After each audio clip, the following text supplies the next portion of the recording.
दोस्तों, आजकल के इस भाग दौड़ की ज़िंदगी में हमारा मन बहुत बेचैन रहता है और कहीं न कहीं भटकता रहता है। तरह तरह के ख्याल आते रहते हैं जो हमें परेशान करते रहते हैं। न तो हम चैन से रह पाते हैं और न ही अपना ध्यान अपनी पढ़ाई लिखाई या अपने लक्ष्य पर फोकस कर पाते हैं और हमारा मन बहुत अशांत रहता है।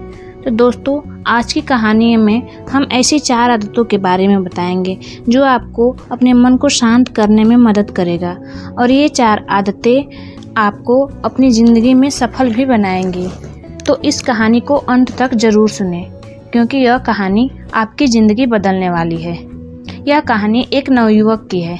एक शहर में एक नवयुवक अपने जीवन से बहुत परेशान था क्योंकि वह कामयाब होना चाहता था, लेकिन वह नहीं हो पा रहा था क्योंकि उसका मन उसको अपना गुलाम बना रखा था। उसके मन में हमेशा गलत गलत विचार आ जाते थे। जब वह पढ़ने बैठता तो उसके मन में बाजार की बातें, गाने, फिल्में और अन्य तरह तरह के विचार आते थे। बाजार की बातें, घूमना फिरना, फिल्म में वह सारी चीज़ें जो उसने देख रखी थी वह सब उसके दिमाग में आती। मन बार बार घूमने को कहता कि यार पढ़ाई और किताब को बंद कर और कहीं चलते हैं। जैसे ही वह किताब खोल के थोड़ी देर पढ़ता, उसके मन में अचानक यह सारे फालतू के ख्याल आने लगते, जैसे उसका मन उसे पढ़ने से रोक रहा हो। मन कह रहा है कि चल बाहर घूम के आते हैं, चल बाहर खूब मस्ती करके आते हैं, और यही चीज़ उसे पढ़ने नहीं दे रही थी। यह विचार उसे पढ़ने से रोकते और उसके ध्यान को भटकाते, जिससे वह कभी भी ध्यान से पढ़ने में सक्षम नहीं हो पाता था। इस वजह से उसका ध्यान विचलित हो जाता था। एक दिन उसके दादा ने उसे बताया कि जंगल में एक महात्मा आए हुए हैं जिनके पास हर समस्या का समाधान है। अगर तुम कामयाब बनना चाहते हो तो उनके पास जाओ और अपनी समस्या उन्हें बताओ। वह निश्चित रूप से तुम्हारी सहायता करेंगे। अब तुम्हें देर नहीं करनी चाहिए। तुम चुपचाप वहाँ चलो क्योंकि इसमें तुम्हारी भलाई है। वह नवयुवक महात्मा के पास गया और देखा कि महात्मा नदी के किनारे ध्यान में लगे हुए हैं। उसने महात्मा के पास बैठकर कहा, हे महात्मा, मैं बहुत दूर से आया हूँ, आप ही मेरी ज़िंदगी बचा सकते हो। लेकिन महात्मा ने अपनी आंखें नहीं खोली। धीरे धीरे 1 घंटा बीत गया, लेकिन महात्मा की आंखें नहीं खुली। उसने फिर महात्मा से कहा, मैं बहुत दूर से आया हूँ, आप अपनी आंखें खोलिए, मैं आपके पास मदद के लिए आया हूँ। थोड़ी देर बाद महात्मा ने आखिरकार अपनी आंखें खोली और बोले, मुझे उससे क्या लेना देना। उस नवयुवक ने कहा, अजीब बात है, मैं तो आपके पास बहुत दूर से आया हूँ और आप कह रहे हैं कि मैं क्या करूं। महात्मा ने कहा, हाँ, मैं इसमें क्या कर सकता हूँ। तुम्हारी समस्या तुम्हारे अंदर है, मुझे वह तो नहीं दिख रही। अगर सच में तुम्हारे पास परेशानियां हैं तो एक काम करो। महात्मा ने कहा, ठीक है, फिर तुम उस परेशानियों को मेरे पास ला कर दो। नवयुवक ने कहा, यह क्या बात हुई, मैं ऐसा कैसे कर सकता हूँ, कैसे वह परेशानियों को पास ला कर दूँ, यह तो हो ही नहीं सकता। महात्मा ने कहा, जब तुम वह विचार ला कर दे ही नहीं सकते तो इसका मतलब है कि वह विचार तुम्हारे अंदर है। नवयुवक ने कहा, महात्मा जी, मुझे कुछ समझ नहीं आ रहा कि आप क्या समझाना चाहते हैं। मैं आपके पास इसलिए आया हूँ क्योंकि मैं परेशान रहता हूँ, मेरा मन चिंतित रहता है, मैं कभी किसी काम में ध्यान नहीं लगा पाता हूँ और जब भी ध्यान लगाने की कोशिश करता हूँ मन में अनावश्यक विचार आ जाता है और मेरा मन भटक जाता है। महात्मा ने कहा, चलो नदी में ध्यान से देखो और बताओ कि तुम्हें क्या दिखाई दे रहा है। उस दिन नदी में ध्यान से देखने के बाद उसने कहा, मुझे बांस, पानी और काफ़ी सारे पत्थर दिखाई दे रहा है। महात्मा ने कहा, तुम नदी के अंदर जाओ और देखो, नदी में से एक सफ़ेद पत्थर उठा कर लाओ। लड़का नदी के बीच गया और सफ़ेद पत्थर ढूंढने लगा, लेकिन उसे मिल नहीं रहा था। महात्मा ने पूछा, क्या तुम्हें सफ़ेद पत्थर दिखाई दे रहा है? लड़के ने कहा, हाँ, मैं उसी को ढूंढने की कोशिश कर रहा हूँ। थोड़ी देर बाद महात्मा ने पूछा, तुम क्या सोच रहे हो? मैं कुछ नहीं सोच रहा हूँ। मैं सोच रहा हूँ कि वह पत्थर सफ़ेद मुझे मिल क्यों नहीं रहा। महात्मा उसके पास गए और उसका सिर पकड़कर नदी में कुछ पल के लिए डाल दिया। लड़का बिल्कुल घबरा गया, डर गया और मानो उसकी मौत हो जाएगी। फिर महात्मा ने उसे बाहर निकाल दिया। लड़के ने कहा, यह क्या तरीका है? क्या आप मुझे मारना चाहते हो? महात्मा ने कहा, अब तुम मुझे बताओ कि जब तुम नदी में अंदर थे तब तुम्हारे मन में क्या ख्याल आ रहा था? लड़के ने कहा, महात्मा जी, आप ऐसी कैसी बातें कर रहे हो? जिसके सिर पर मौत नाच रही हो वो भला किसी और चीज़ के बारे में कैसे सोच सकता है? मैं बस यही सोच रहा था कि कैसे भी करके मैं इस पानी से बाहर निकलूं और अपनी जान को बचाऊं। मेरे दिमाग में और कोई भी ख्याल नहीं आ रहा था। महात्मा ने कहा, यह सबक है। ध्यान का यही फल है कि जब तुम्हारे दिमाग में एक ही विचार चलेगा तभी तुम एक विचार पर ध्यान लगा पाओगे। जब तुम पत्थर को ढूंढ रहे थे तब तुम्हारे मन में सिर्फ वही विचार था। आसपास की चीज़ों के बारे में भी तो सोच रहे थे, इसलिए तुम्हें पत्थर नहीं मिल रहा था। यहाँ देखो, यह रहा सफ़ेद पत्थर। लेकिन जैसे ही मैंने तुम्हारा सिर पानी में डाल दिया, तुम्हारी जान पर बन आई थी। अब तुम्हारा मौत करीब था, इसलिए तुम्हें सब कुछ छोड़कर अपनी जान बचाने की कोशिश की। कैसे भी करके अपनी जान बचा पाए। उस समय तुम्हारे दिमाग में अपनी जान बचाने के सिवा और कोई भी ख्याल नहीं था। यही ध्यान है, यानी एकाग्रता। मतलब सिर्फ एक समय पर एक चीज़ के बारे में सोचना। देखो, हमारा दिमाग सिर्फ एक समय में एक काम करने के लिए ही बना है। हमारा दिमाग एक समय में दो काम सही से नहीं कर सकता।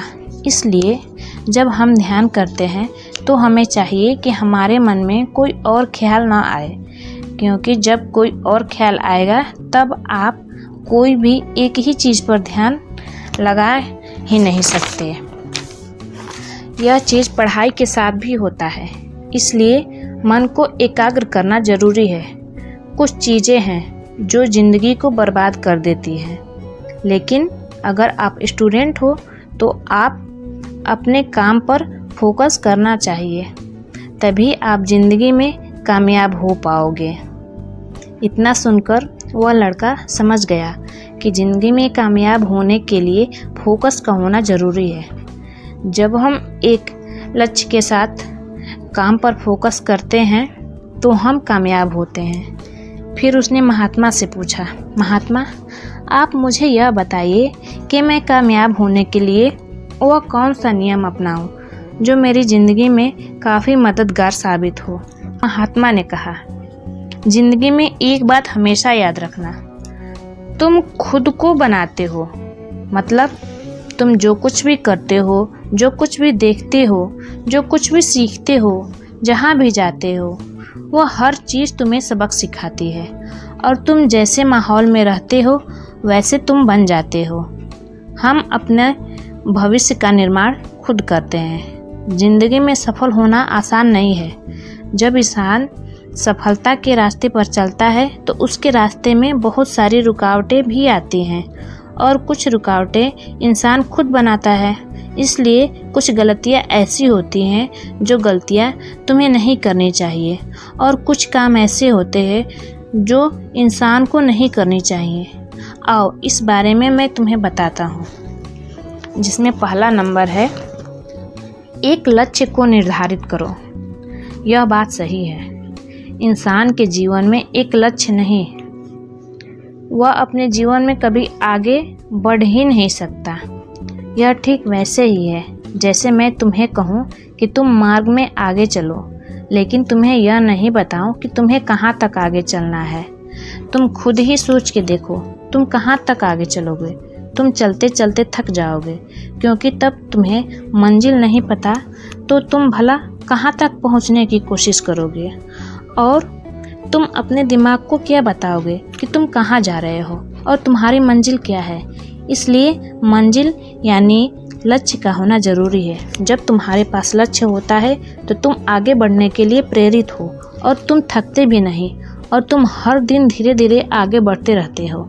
इसलिए एक लक्ष्य ज़रूरी है जिसे तुम दिन रात काम कर सको। वो लक्ष्य है जो तुम्हें आगे बढ़ने के लिए मजबूर कर दे। इसलिए खुद से सवाल करो कि तुम किस लिए पढ़ना चाहते हो, तुम किस लिए आगे बढ़ना चाहते हो, क्योंकि ज़िंदगी की यही चीज़ तुम्हें कामयाब बनाएगी। नंबर 2, समय की अहमियत को समझो। यह बात सही है, जो लोग जीवन में समय के महत्व को नहीं समझते, समय कभी भी उनके हक को नहीं समझता। इसलिए समय की कद्र करना सीखो। फालतू के कामों में, फालतू के बातों में, फालतू की उन चीज़ों में समय को कभी बर्बाद ना करो जिससे तुम्हें कुछ भी हासिल नहीं होगा। अपने लक्ष्य को मेहनत से लगाओ, अपने लक्ष्य को कामयाब बनाने में अपना समय लगाओ। फालतू के चीज़ों में नहीं, फालतू के उन लोगों से दूर रहो जो तुम्हारे रास्ते के रुकावट हैं, जो तुम्हारे लक्ष्य तक पहुंचने में बाधा है। नंबर 3, रोज़ सवेरे जल्दी उठने की आदत डालो। ऐसा इसलिए क्योंकि सुबह के वातावरण में गजब की ऊर्जा होती है, साथ ही उस समय दिमाग पूरी तरह से फ्रेश होता है, जिस कारण उस समय की गई पढ़ाई हमेशा याद रहती है। इतना ही नहीं, इस समय पढ़ते समय कठिन से कठिन सवालों को भी आसानी से हल किया जा सकता है। सुबह जल्दी उठने के लिए रात को जल्दी सोना भी जरूरी है। साथ ही शारीरिक और मानसिक स्वास्थ्य को बनाए रखने के लिए 8 घंटे की नींद भी आवश्यक है। यह बात सही है, ब्रह्म मुहूर्त का समय तुम्हारे दिमाग के लिए सबसे अच्छा समय होता है, क्योंकि इस मुहूर्त में माहौल बिल्कुल शांत होता है। तुम सुबह उठकर ध्यान करके पढ़ाई कर सकते हो और देखोगे कि तुम जो भी पढ़ोगे वह तुम्हें याद रहेगा और वह जीवन भर उसे तुम नहीं भूलोगे। नंबर 4, अच्छी सोच रखें और खुद को प्रेरित करें। हमेशा अपनी सोच अच्छी रखने और खुद को आगे बढ़ने के लिए प्रेरित करते रहें। अच्छी सोच से मन में सकारात्मक ऊर्जा बढ़ती है, जो विद्यार्थी जीवन में बहुत ज़रूरी है। वहीं दूसरी ओर अगर कोई काम करने में कठिनाई महसूस हो रही हो तो ऐसे में बिल्कुल भी निराश नहीं होना चाहिए। ऐसे वक्त में ज़रूरत होता है तो खुद को प्रेरित करने की। खुद को प्रेरित करके कोई भी काम असंभव नहीं है और उस कार्य को करने का प्रयास करें, क्योंकि हर परिस्थिति में सकारात्मक सोच रखना भी मुमकिन नहीं है। इसलिए ऐसी स्थिति में जब दिमाग केंद्रित न हो और मन में नकारात्मक विचार आने लगे तो अपने माता पिता और अभिभावकों से सलाह लें। हम हमेशा प्रसन्न रहें। विद्यार्थी जीवन में हमेशा खुश रहने का प्रयास करें। खुश रहने से आप न केवल अच्छी तरह से स्टडी कर पाएंगे बल्कि दूसरों के साथ अपने संबंध भी अच्छे बने रहेंगे। दरअसल जो लोग हमेशा मुंह लटकाए रहते हैं उनसे कोई भी बात नहीं करना चाहता। वहीं एक मुस्कान के साथ अगर आप दूसरों से मिलते हैं तो उस पर इसका सकारात्मक असर पड़ता है। बाकी कहानी आपको कैसी लगी हो आप हमें कमेंट में ज़रूर बताएं। अगर कहानी अच्छी लगी हो तो कहानी को लाइक करिए और इसी प्रकार की और कहानियों को देखने के लिए हमारे चैनल को सब्सक्राइब करिए। Thank you.